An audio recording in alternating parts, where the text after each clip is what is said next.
मजलिस तशरीफ फरमा शेख तरीक़त वो मुअज़्ज़ज़ हाज़िरीन सामीन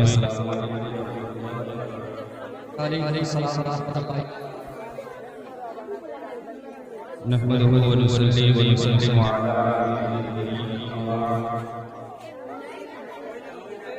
अला अल्लाहु तआला अला कुरानिल अऊज़ु बिल्लाहि मिनश शैतानिर रजीम अल्हम्दुलिल्लाहि रब्बिल आलमीन दुरूद शरीफ पढ़े अल्लाहुम्मा सल्लि अला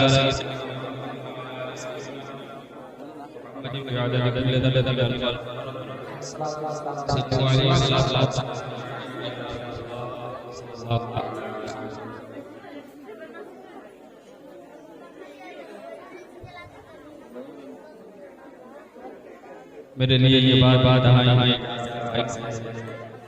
कि मैं अपने शेख तरीक़त की मौजूदगी में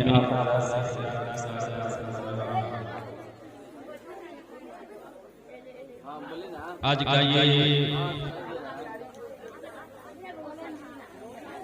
का ये नशिश आज की ये महफिल एक अजीम वली अल्लाह से मंसूब है जिसे हम और आप हजरत मज़हर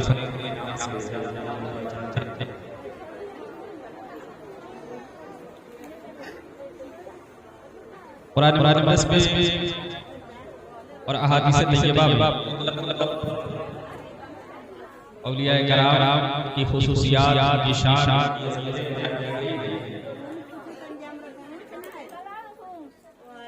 कुरान मुक़द्दस के हवाले से चंद बातें आप तक पहुंचाने की कोशिश करूंगा। अल्लाह हमारी ज़बान पर जारी रहे।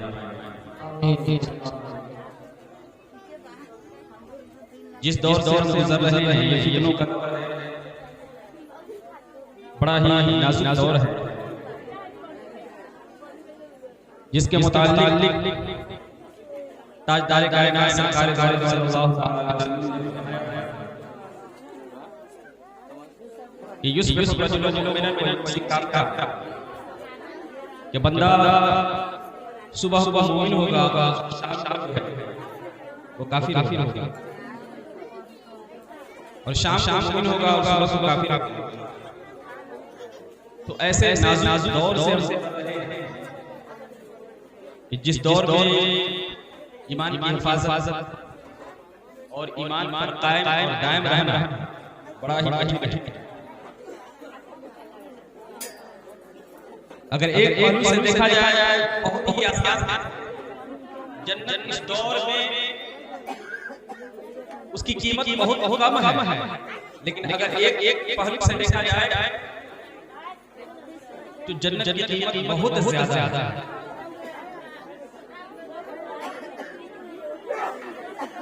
दोनों पहलू मैं बताना चाहता हूं, क्योंकि ये इंसान का बुनियादी मकसद जो आने का यही है कि आदम अलैहिस्सलाम जन्नत से तशरीफ लाए, इसको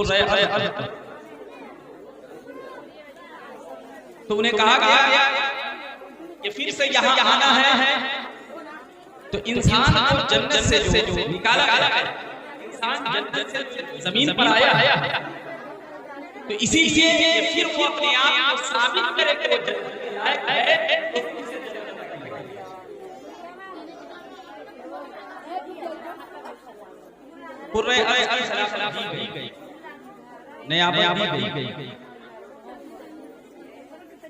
जिसके मुताबिक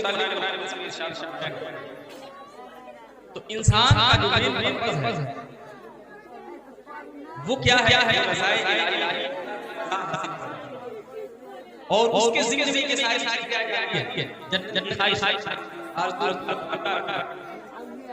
आखिरत ये सारी चीजें इसलिए दी जाती है अगर फिर इंसान का है ये है कि अल्लाह की रज़ा कैसे हासिल, रज़ाए इलाही मकसूदे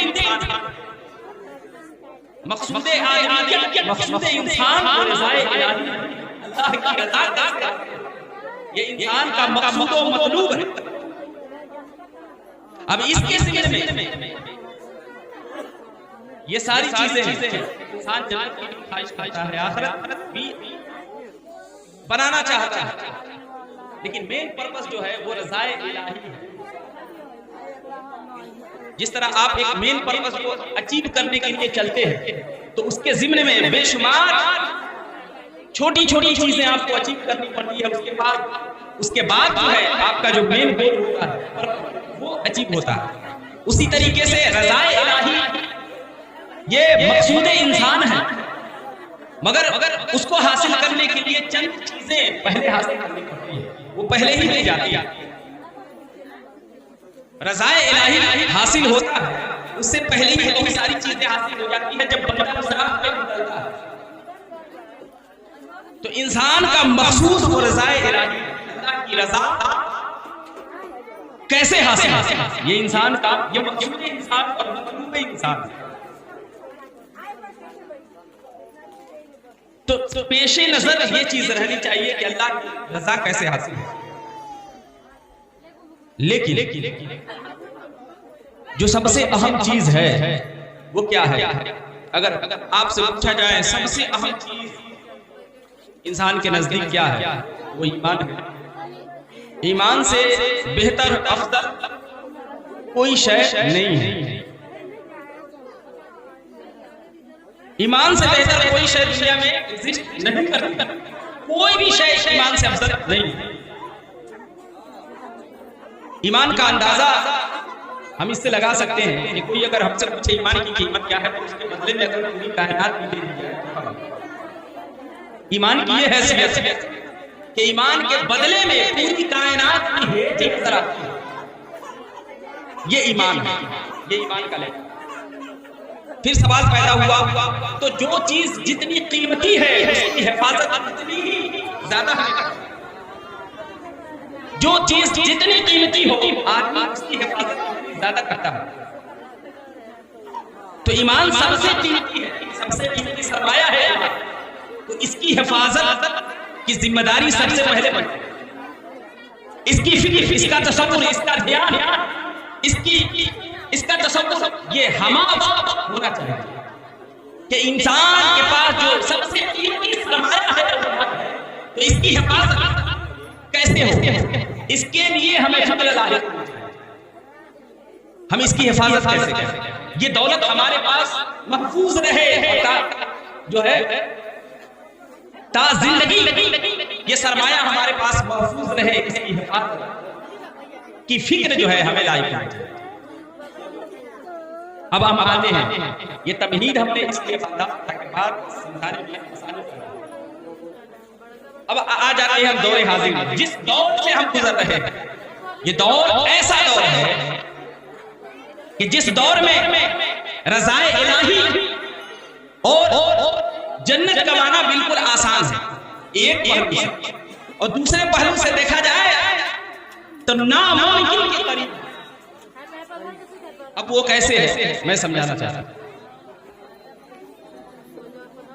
जो माहौल है अभी का और जैसे माहौल में हम जी रहे हैं कि हर तरफ बेहयाई, हर तरफ रंगीन बहारें, दीन नाम की कोई शय नहीं, हर तरफ दुनिया परस्ती, हर तरफ मादियत का हलवा, हर तरफ फहाशी बेहयाई, ऐसे माहौल में तो ऐसे माहौल में अपने ईमान की हिफाजत, अपने अमाल की हिफाजत, अपने ईमान का तहफ़्फ़ुज़ ये बड़ा मुश्किल हो जाता है, बड़ा मुश्किल नजर आता है। जब बंदा निगाह उठाता है दुनिया की तस्वीर को देखता है, रंगीन बहारों को देखता है, नजारों को देखता है, बेहयाइयों को देखता है, तो बंदा सोचे कि इस दौर में वाकई ईमान की हिफाजत, अमाल की और दीन की राह पर गामज़न इन तमाम फहाशी और बेहयाई वाले निज़ाम के दौर में बड़ा कठिन नजर आता है। लेकिन जब दूसरी जानिब हम देखते हैं उन मुक़द्दस हस्तियों की जिंदगी को जिन्होंने अपना सब कुछ अल्लाह की राह में लुटा दिया, कुर्बान कर दिया, तो बंदा वहां जब देखता है, उस जानिब देखता है, उस महले को देखता है, तो बंदा मोटिवेट हो जाता है, उसे बात समझ में आ जाती है। वो इन तमाम बेहयाइयों पर और इन तमाम मादियत पर गालिब होने के लिए तैयार हो जाता है, और गालिब हो भी जाता है जब ऐसे लोगों की सोहबत में और संगत में जीना सीख लेता है। तो ये दो पहलू हैं हमारे पास। अब देखें, जिस दौर से हम गुजर रहे हैं, इसके ज़िम्न में बात होनी चाहिए, इसके ज़िम्न में जमाने के तकाजे के हिसाब से विलायत को हम डिस्कस करेंगे चंद मिनट कि जमाना क्या तकाजा कर रहा है और जमाने के तकाजे के एतबार से हमें विलायत को किस तरह रिप्रेजेंट करना है। इस दौर कुरान क्या कहता है, अहादीस क्या कहता है और जमाने का तकाजा क्या है। विलायत को अगर हम इस तरह ताबीर करें कि विलायत किसी को हासिल हो जाए तो वो हवा में परवाज कर सकता है या आपके मुस्तकबिल के बारे में बता सकता है। अगर हम इस तरह विलायत को रिप्रेजेंट करें, आज के दौर में ये चीजें कोई बड़ी बात नहीं है। अगर हम विलायत को इस तरह रिप्रेजेंट करें तो वही वो होगा जो छुपे हुए भेद को बता दे, तुम्हारे मुस्तकबिल को बता दे। तो इस तरह विलायत को रिप्रेजेंट करना ये बेसूद होगा, बेफायदा होगा, बेमहल होगा, बेबुनियाद होगा, इसकी कोई हैसियत नहीं है। क्यों? इसलिए कि ऐसे ऐसे लोग घूम रहे हैं जो आप कि कल क्या होने वाला है वो खबर दे, जिस जरिए से दे, जिस जराए से वो दे। तो इस तरह विलायत को रिप्रेजेंट करना इस दौर में बिल्कुल बेसूद बेफायदा है। तो फिर किस तरह जो है विलायत को रिप्रेजेंट किया जाए। अगर हम विलायत को इस तरह रिप्रेजेंट करते हैं कि वली वो है, जब विलायत किसी को हासिल हो जाए तो हवा में परवाज़ कर सकता है। अगर इस तरह हम रिप्रेजेंट करते हैं, और जाहिर सी बात है ऐसे माहौल में और ऐसे जमाने में इस तरह विलायत की तशरीह और ताबीर करते हैं, विलायत इसका नाम नहीं है। हवा में परवाज करना ये विलायत नहीं है, पानी पर चलना ये विलायत नहीं है, छुपे हुए भेद को बता देना अल्लाह की इज्जत की कसम ये विलायत नहीं है। तो फिर विलायत क्या है? कुरान मुक़द्दस में तारीफ की गई, विलायत की तारीफ कुरान मुक़द्दस में, वली की तारीफ कुरान मुक़द्दस में, शान औलिया कुरान मुक़द्दस में, मकाम औलिया कुरान मुक़द्दस में। कुरान के हवाले से बात करें, कुरान क्या कहता है? कुरान कहता है औज़ु बिल्लाहि मिनश शैतानिर रजीम, इन औलियाउ इल्लल मुत्तक़ून, वली नहीं है मगर वो कौन? जो साहिब तक़वा है, तक़वा वाले वली। इन नाफिया इन औलियाउ, अल्लाह के वली कौन है? इल्लल मुत्तक़ून, नहीं है मगर मुत्तक़ी। सिर्फ मुत्तकी लोग अल्लाह के वली। इतना कहा था। ये मेरी तारीफ नहीं है, मैं नहीं कर रहा हूं, ये कुरान की बात है। और एक जगह कुरान मुक़द्दस में है कहा कि कामयाब लोग कौन है, फलाह पाने वाले लोग कौन है। तो सूरतुल अस्र की जो आयत है, वल अस्र इन्नल इंसान लफी खुस्र, के सारे इंसान खसारे में है। कसम है जमाने की, सारे के सारे इंसान खसारे में। फायदे में कौन है? इल्लल लज़ीना आमनू व अमिलुस सालिहात, वो जो ईमान लाते हैं और अमल सालिह करते हैं। व तवासौ बिल हक़ व तवासौ बिस सब्र।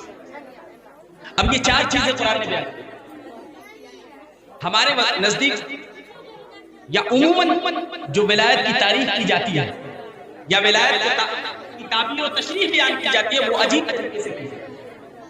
वो इसलिए होता है कि कुरान से बात, और जो कुरान से बात करते हैं उन्हें बात समझ आती है। कुरान ने कहा सिर्फ वली कौन है? सिर्फ जो मुत्तकी है।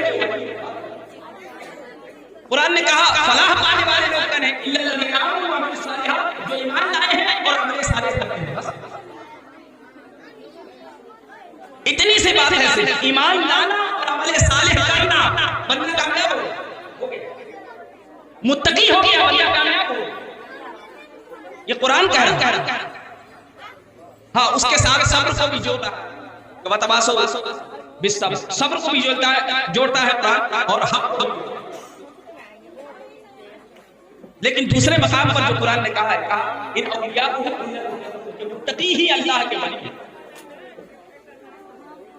अब जो है मुत्तकी अल्लाह के वली है, तो मुत्तकी कौन होता है? जाहिर सी बात है तकवा इख्तियार करता है। अब तकवा किसे कहते हैं? तकवा की बेशुमार तारीफें हैं। लोग बयान करते हैं तकवा ये है, तकवा वो है। जो आपने सुन रखा है वो ये है कि बुराई से बचना, नेकी को इख्तियार करना, छोटे छोटे गुनाहों से भी परहेज करना, अपने आप को रोक के रखना, हत्ता के गुनाह सगीरा उससे भी अपने आप को रोक के रखना। और छोटे छोटे आमाल को सरअंजाम देना, वो छोटे आमाल जो वाजिब भी नहीं है, मुस्तहब है, मुस्तहब दर्जे का भी लिहाज रखना, यह है तकवा। ये एक मुत्तकी ऐसा होता है जो मुस्तहब का भी ख्याल रखता है और बात वो जो है गुनाह सगीरा से बचता है। ये एक तारीफ है, उम्मन यही तारीफ की जाती है। अगर मुतलकन हम तारीफ करें तो इस तरह कर सकते हैं कि मुत्तकी वो है कि अल्लाह ने जो कह दिया उसे करता है और अल्लाह और रसूल ने जिस चीज से मना कर दिया उसे जाता है। बस इतनी सी बात है। अब इतना कोई इख्तियार कर लिया वो मुत्तकी हो गया कि अल्लाह और उसके रसूल ने जिस चीज का हुक्म दिया है उसे बंदा करता है और जिन चीजों से अल्लाह और उसके रसूल ने रोका है बंदा बन जाता है, वो मुत्तकी। ये तकवा की तारीफ है, सिंपल सी तारीफ है। अब बंदा इतना इख्तियार कर ले, बस वही अल्लाह का वली है। आप कहेंगे बस इतना ही? हाँ, याद रख ले, विलायत ये ऐसा मकाम नहीं है जिसे कमाया जा सकता। ये इक्तिसाबी मकाम है, नबूवत कमाया नहीं जा सकता, मकाम सहाबियत कमाया नहीं जा सकता, हासिल नहीं किया जा सकता। कोई भी मकाम नबूवत नहीं पा सकता, क्योंकि सरकार ने फरमा दिया अना खातमुन नबिय्यीन ला नबिय्य बादी, मैं आखिरी नबी हूं। तो नबूवत का भी इख्तिताम हो गया, सहाबियत का भी इख्तिताम हो गया। अब न विलायत, अब जो है वो जो मनसबे नबूवत था, अब मनसबे नबूवत की जगह मनसबे विलायत। अब कोई नबी नहीं है ना आ सकता। हाँ, अब वली आएंगे और वली आते रहेंगे। तो क्या वली या विलायत है ऐसा है जिसे बंदा कमा सके? क्या ये इक्तिसाबी है या अताई है? तो याद रख ले, ये अताई भी है, किसी को अता भी होता है, कोई कमाता भी है। अपनी इबादत और रियाज जो है मुजाहिदा से, इबादत से, रियाजत बंदा कमाता भी। तो ये ऐसा मकाम है जिसे कमाया जा सकता है। और अल्लाह वाले कमाते हैं अपनी मेहनत के जरिए, अपनी इबादत, अपनी रियाजत। जब पूरी दुनिया सो जाती है उस और रात में अल्लाह के हुजूर सजदारेज हो जाना,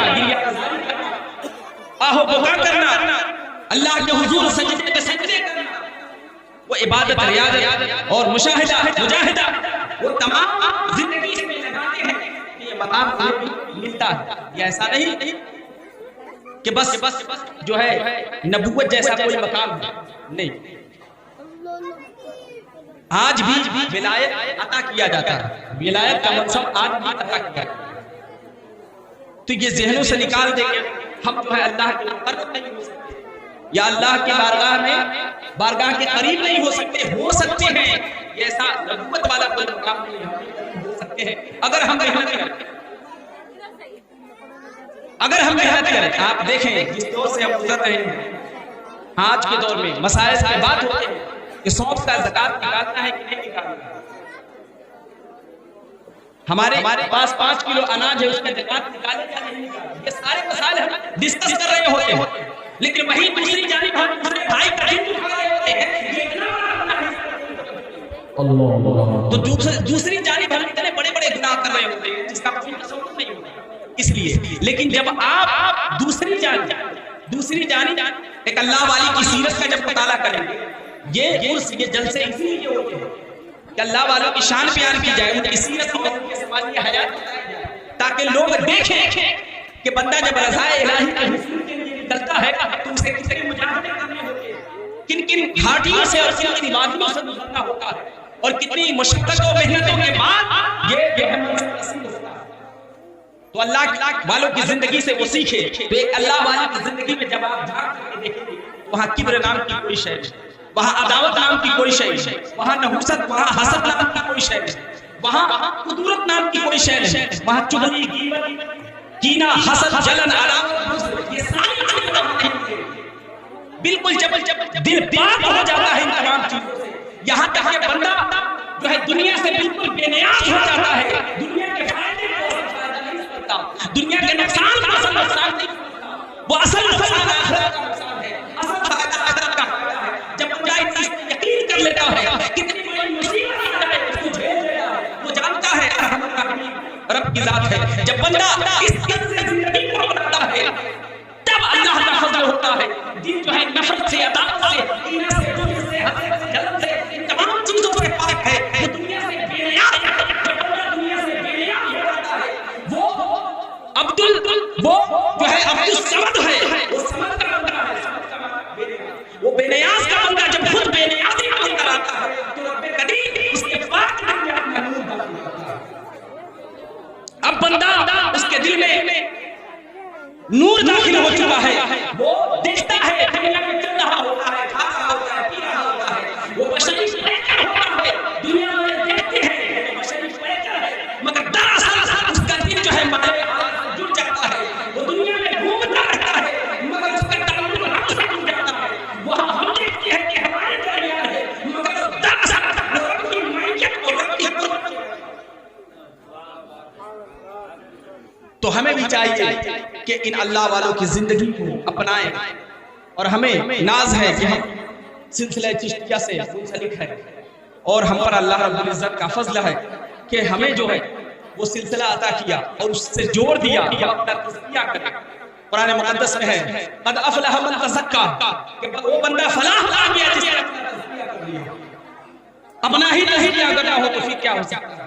तो तज़किया करें, मुर्शिद की बारगाह में आए हैं, बैठे, सब कुछ जो है दिल से कुदरत, नफरत यहाँ से उठे तो हर शय निकाल करके उठे, पाक और सालेह बन के जाए। बिल्कुल ये इरादा रख ले, यहाँ से हम उठेंगे, गीबत छोड़ देंगे, चुगली छोड़ देंगे, दुनियादारी छोड़ देंगे, सूद छोड़ देंगे, ये सारी चीजें छोड़ देंगे, पड़ोसियों का ख्याल रखेंगे, रिश्तेदारों का ख्याल रखेंगे, भाई से मोहब्बत करेंगे, उल्फत करेंगे, प्यार करेंगे, ये सारी चीजें और जितनी चीजें अल्लाह उसके रसूल ने चीजों से मना किया है उससे दूर हट जाएंगे। अगर ये सोच की सोबत से और इनकी संगत से मिले तो आप समझे कामयाब होंगे।